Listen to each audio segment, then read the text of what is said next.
Hello, happy home മേക്കറിന്റെ ഒരു പുതിയ വീഡിയോയിലേക്ക് നിങ്ങൾക്ക് എല്ലാവർക്കും സ്വാഗതം. ഇന്ന് നമ്മൾ വളരെ ടേസ്റ്റി ആയിട്ടുള്ള ഒരു കാന്താരി പെപ്പർ ഫ്രൈഡ് റെസിപ്പിയാണ് ചെയ്യുന്നത്. വളരെ ഹെൽത്തി ആയിട്ടുള്ള റെസിപ്പിയാണിത്. നമ്മൾ ഇതിൽ കുരുമുളകും അതുപോലെ കാന്താരി മുളകാണ് യൂസ് ചെയ്തേക്കുന്നത്.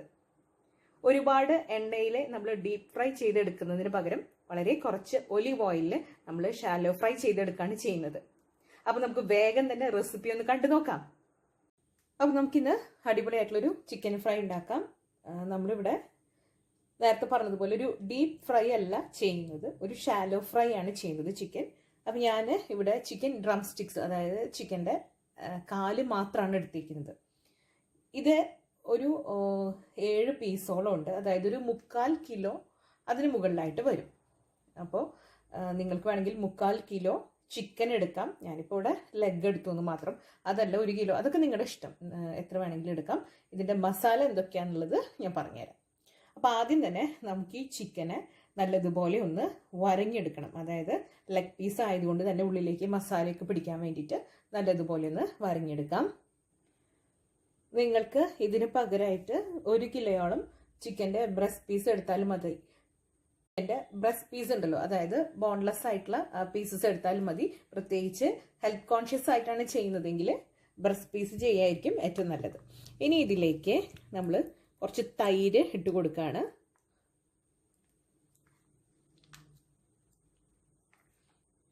ഇനി ഇത് നമ്മുടെ ചിക്കനിലേക്ക് നല്ലതുപോലെ ഒന്ന് തിരുമ്പി വെക്കണം. ഒരല്പം മഞ്ഞൾപ്പൊടിയും കൂടെ ചേർത്ത് കൊടുക്കാം.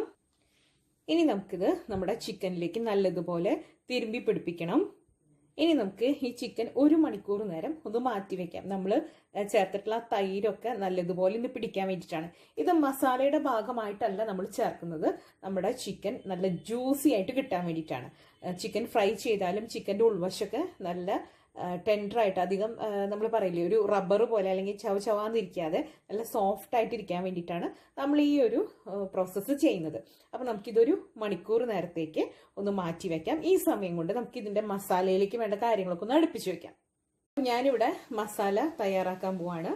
ഓൾറെഡി ഞാനിതിലെ കറി മസാല എനിക്ക് ആവശ്യത്തിനുള്ളതൊക്കെ പൊടിച്ചതായതുകൊണ്ട് ഈ ബൗളിൽ ഒരു 1/2 ടീസ്പൂണോളം കറി മസാല ഉണ്ട്. സാധാരണയായിട്ട് ഞാൻ കറി മസാല വീട്ടിൽ പൊടിച്ചെടുക്കുമ്പോൾ 4 ഇൻഗ്രീഡിയൻസ് മാത്രമേ ഉപയോഗിക്കാറുള്ളൂ. അതായത് 50 ഗ്രാം പെരിഞ്ജീരകം എടുക്കാറുണ്ട്, അതിലേക്ക് ഒരു 20 ഗ്രാം കറുവാപ്പട്ട, അതുപോലെ 20 ഗ്രാം കരയാമ്പൂ എടുക്കാറുണ്ട്, 20 ഗ്രാം ഏലക്കായ. ഇത്രയും ചേർത്ത് നല്ലതുപോലെ ഒന്ന് ചൂടാക്കിയിട്ട് ഓരോന്നും സെപ്പറേറ്റ് ചൂടാക്കാറുണ്ട്. അതിനുശേഷം നല്ലതുപോലെ പൊടിച്ചെടുക്കുകയാണ് ചെയ്യുന്നത്. ഇതാവുമ്പോൾ നമുക്ക് എല്ലാറ്റിലും കറി മസാല യൂസ് ചെയ്യുന്ന എല്ലാറ്റിലും ഉപയോഗിക്കാം. ഇനി നമ്മൾ ബീഫ് വെക്കുമ്പോൾ നമ്മൾ പെരിഞ്ജീരകം കൂടുതൽ ഇടുകയാണെങ്കിൽ ആ സമയത്ത് അത് ചേർത്താൽ മതി. അതുപോലെ ഓരോ സ്പെഷ്യൽ ഡിഷസിനും നമ്മളിപ്പോൾ ചിലതിൽ തക്കോലം ചേർക്കും, അതല്ലെങ്കിൽ അതിനനുസരിച്ച് ജാതിപത്രി ചേർക്കും. അപ്പോൾ ഓരോന്നിനും നമ്മൾ സെപ്പറേറ്റ് ചേർത്താൽ മതി. അതുപോലെ കുരുമുളകും ഇതിൻ്റെ കൂടെ അടിച്ചു വെക്കേണ്ട ആവശ്യമൊന്നുമില്ല. ഈ ഒരു 4 ഇൻഗ്രീഡിയൻറ്റും ഉണ്ടെങ്കിൽ നോർമൽ ഒരു കറി മസാല നമുക്ക് റെഡിയാക്കിയിട്ട് എടുക്കാം. അപ്പോൾ അതുപോലെ ഞാൻ മിക്സിയിൽ അടിച്ച് വെച്ചതായതുകൊണ്ട് ഇതിൽ കുറച്ച് കറി മസാല ഉണ്ട്, പൊടിയുണ്ട്. ഒരു 1/2 ടീസ്പൂണിന് മുകളിലായിട്ട് ഇതിൽ കറി മസാല ഉണ്ട്. ഇനി ഇതിലേക്ക് 1 ടീസ്പൂൺ അളവിൽ നമുക്ക് കുരുമുളക് ചേർത്ത് കൊടുക്കാം. ഇത് നമുക്ക് ജസ്റ്റ് ഒന്ന് ക്രഷ് ചെയ്തിട്ട് എടുക്കാം. ഇനി ഇതിലേക്ക് കുറച്ച് കാന്താരി മുളക്, ഒരു 10 എണ്ണത്തോളം കാന്താരി മുളകാണ് ഞാൻ ഇട്ട് കൊടുക്കുന്നത്. എരിവൊക്കെ നിങ്ങളുടെ ആ ഒരു സ്പൈസ് ലെവലിനനുസരിച്ച് നമ്മൾ എടുക്കാവുന്നതാണ് കേട്ടോ. ഇനി ഇതിലേക്ക് നമുക്ക് കുറച്ച് വെളുത്തുള്ളി ചേർക്കാം. ഞാനിവിടെ അത്യാവശ്യം വലിയ അല്ലിയാണ് ചേർത്തേക്കുന്നത്, ചെറുതാണെങ്കിൽ 1 ഉണ്ട വരെ ചേർത്ത് കൊടുക്കാവുന്നതാണ്. ഇനി ഇതിലേക്ക് ഒരു 5-6 അല്ലി ചുമന്നുള്ളി കൂടെ നമ്മൾ ചേർത്ത് കൊടുക്കുന്നുണ്ട്. ഇനി ഇതിലേക്ക് ഒരു നുള്ള് അയമോദകം ചേർത്ത് കൊടുക്കുന്നുണ്ട്. ഇത് നമ്മൾ നേരത്തെ കുരുമുളക് ചേർത്തില്ലേ, ആ സമയത്ത് ചേർത്ത് ഒന്ന് ക്രഷ് ചെയ്യേണ്ടതായിരുന്നു, പക്ഷെ ഞാൻ വിട്ടുപോയതാണ്. ഇനി അഡ്ജോയിൻ അല്ലെങ്കിൽ അയമോദകത്തിന്റെ ടേസ്റ്റ് നിങ്ങൾക്ക് ഇഷ്ടമില്ലെങ്കിൽ അവോയ്ഡ് ചെയ്യാം, പക്ഷെ അതും കൂടെ ചേർത്ത് കഴിഞ്ഞാൽ നമ്മുടെ ചിക്കന് അടിപൊളി ഫ്ലേവറാണ് കേട്ടോ. ഇനി ഇതിലേക്ക് ഒരു 2-3 ഇതള് നമ്മൾ പുതിനയുടെ ഇല ചേർത്ത് കൊടുക്കുന്നുണ്ട്. കുറച്ച് കറിവേപ്പില ചേർത്ത് കൊടുക്കാം. ഇനി ഇതിലേക്ക് ഒരു കഷ്ണം ഇഞ്ചി ചേർത്ത് കൊടുത്തിട്ടുണ്ട്. അതുപോലെ ഈ ഒരു മിക്സിയിലേക്ക് തന്നെ നമുക്ക് ആവശ്യത്തിനുള്ള ഉപ്പും കൂടെ ചേർത്ത് കൊടുക്കാം. ഇനി ഇത് നമുക്ക് നല്ലതുപോലെ ഒന്ന് അരച്ചെടുത്തിട്ട് കൊണ്ടുവരണം. നമ്മുടെ മസാല നല്ലതുപോലെ അരച്ചെടുത്തിട്ടുണ്ട്.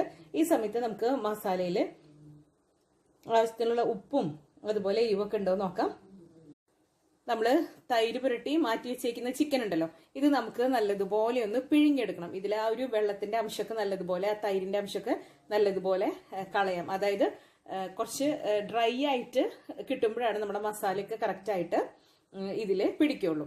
ആദ്യം തന്നെ നല്ലതുപോലെ വാഷ് ചെയ്തിട്ടാണ് നമ്മൾ ചിക്കനിൽ തൈര് പുരട്ടി വെച്ചേക്കുന്നതെങ്കിൽ ഇനി വെള്ളമൊഴിച്ച് കഴുകേണ്ട ആവശ്യമൊന്നുമില്ല. അതേസമയം നമ്മൾ ഓൾറെഡി വാങ്ങിക്കൊണ്ടതിൽ തൈര് തേച്ച് പിടിപ്പിച്ചതാണെങ്കിൽ നല്ലതുപോലെ കഴുകി തന്നെ എടുക്കും.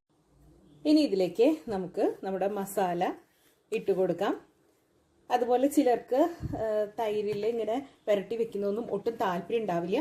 അങ്ങനെയുള്ളവരാണെങ്കിൽ നമുക്ക് ഈ സമയത്ത് കുറച്ച് ലെമൺ ജ്യൂസ്, ഒരു 2 ടീസ്പൂണോളം ചെറുനാരങ്ങ പിഴിഞ്ഞെടുത്ത ജ്യൂസ് ചേർത്ത് കൊടുക്കാവുന്നതാണ്. നമ്മൾ ഈ മസാല മുഴുവൻ ചിക്കനിലോട്ട് ഇട്ട് കൊടുത്ത് നല്ലതുപോലെ ഒന്ന് പുരട്ടി വെക്കണം.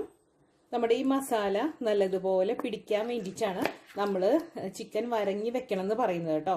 ഇനി നമുക്കിതൊരു അരമണിക്കൂർ നേരം ഇങ്ങനെ മാരിനേറ്റ് ചെയ്തിട്ട് മാറ്റി വെക്കണം. അതിനുശേഷമാണ് നമ്മൾ ഫ്രൈ ചെയ്തെടുക്കുന്നത്. ഇനി നമുക്ക് നമ്മുടെ ചിക്കൻ ഫ്രൈ ചെയ്തിട്ട് എടുക്കാം. ഇപ്പോൾ ഒരു അരമണിക്കൂറിലധികം നമ്മൾ മസാലയൊക്കെ പരട്ടി വെച്ചിട്ടുണ്ട്. അതിന് വേണ്ടിയിട്ട് ഞാനിവിടെ ഒരു ദോശത്തവയാണ് എടുത്തേക്കുന്നത്. അതല്ലെങ്കിൽ നമുക്ക് ഒരു കട്ടിയുള്ള പാൻ എടുക്കാം, അടിക്കട്ടിയുള്ള ഒരു പാൻ എടുക്കാം. ഇതിലേക്ക് നമുക്ക് ഒരല്പം ബട്ടർ തേച്ച് കൊടുക്കാം. അതല്ലെങ്കിൽ ഒലീവ് ഓയിൽ ഇട്ട് കൊടുക്കാം. ഒരുപാടൊന്നും വേണ്ട, വളരെ കുറച്ച് മതി.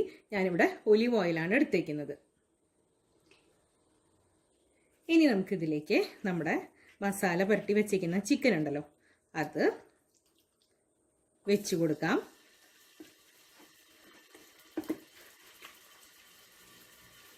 നമ്മുടെ ഫ്ലെയിം വളരെ ലോയിലായിരിക്കാനായിട്ട് ശ്രദ്ധിക്കണം. ഇനി നമുക്കിത് വളരെ സ്ലോ കുക്കിംഗ് ആണ് ചെയ്യേണ്ടത്. ഒരു ചെറിയ തീയിൽ കിടന്ന് തന്നെ ഇത് നല്ലതുപോലെ ഫ്രൈ ആയിട്ട് വരണം. ഒരു ഭാഗം ഫ്രൈ ആകുമ്പോൾ നമുക്ക് അടുത്ത ഭാഗത്തേക്ക് തിരിച്ചിട്ട് കൊടുക്കാം.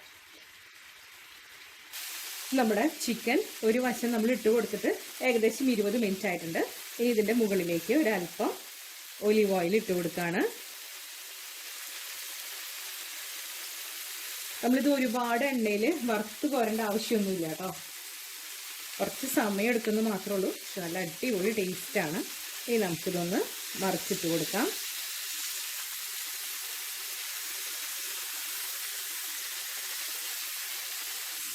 അപ്പം നമ്മൾ മറുവശം തിരിച്ചിട്ട് കൊടുത്തിട്ടുണ്ട്. ഇങ്ങനെ തിരിച്ചും മറിച്ചും സൈഡ് ഭാഗവും ഒക്കെ ഇട്ട് കൊടുത്ത് നമുക്കിത് ഫ്രൈ ചെയ്തിട്ട് എടുക്കാം. 2 ഭാഗവും 20 മിനിറ്റ് വീതം കുക്ക് ചെയ്തതിന് ശേഷം ഇതാ ഇതിൻ്റെ സൈഡ് ഭാഗവും കൂടെ നമ്മളിതാ ഇങ്ങനെയൊക്കെ തിരിച്ചിട്ട് കൊടുക്കുന്നുണ്ട്. എല്ലാ ഭാഗവും നമ്മൾ തിരിച്ചും മറിച്ചിട്ടും ഒക്കെ കൊടുത്ത് നമ്മൾ കുക്ക് ചെയ്തിട്ട് എടുക്കുന്നുണ്ട് കേട്ടോ.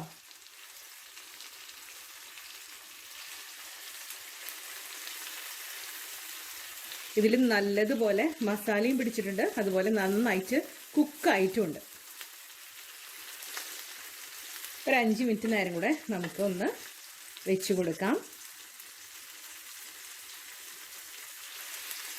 കണ്ടോ, അധികം എണ്ണയൊന്നും യൂസ് ചെയ്യാതെ ഡീപ്പ് ഫ്രൈ ചെയ്തെടുക്കാതെ തന്നെ നല്ല അടിപൊളി ടേസ്റ്റുള്ള ചിക്കൻ ഫ്രൈ നമുക്ക് കിട്ടിയിട്ടുണ്ട്. ഇനി നിങ്ങൾക്ക് ഈ ഒരു കളറിനോട് താല്പര്യം ഇല്ലെങ്കിൽ വേണമെങ്കിൽ ഫുഡ് കളർ ചേർത്ത് കൊടുക്കാം. അതല്ലെങ്കിൽ കുറച്ച് കാശ്മീരി മുളക് പൊടിയും മഞ്ഞൾപ്പൊടിയും ചേർത്ത് കൊടുക്കാം. പക്ഷെ കഴിച്ചു നോക്കൂട്ടോ, നല്ല അടിപൊളി ടേസ്റ്റാണ്. അങ്ങനെ നമ്മുടെ അടിപൊളിയായിട്ടുള്ള കാന്താരി പെപ്പർ ചിക്കൻ ഫ്രൈ ഇവിടെ റെഡി ആയിട്ടുണ്ട്. അപ്പോൾ ഇന്നത്തെ വളരെ ടേസ്റ്റിയും അതേസമയം ഹെൽത്തിയുമായിട്ടുള്ള അടിപൊളിയായിട്ടുള്ള കാന്താരി പെപ്പർ ചിക്കൻ ഫ്രൈ ഇവിടെ റെഡി ആയിട്ടുണ്ട്. ഇന്നത്തെ ഈ റെസിപ്പി നിങ്ങൾക്ക് എല്ലാവർക്കും ഇഷ്ടപ്പെട്ടു എന്ന് ഞാൻ കരുതുന്നു. ഇഷ്ടപ്പെട്ടെങ്കിൽ ലൈക്ക് ചെയ്യാനും ഷെയർ ചെയ്യാനും സബ്സ്ക്രൈബ് ചെയ്യാനും മറന്നു പോകരുത്. അടുത്തൊരു അടിപൊളി റെസിപ്പിയുമായി വീണ്ടും കാണാം. അതുവരേക്കും താങ്ക് യു.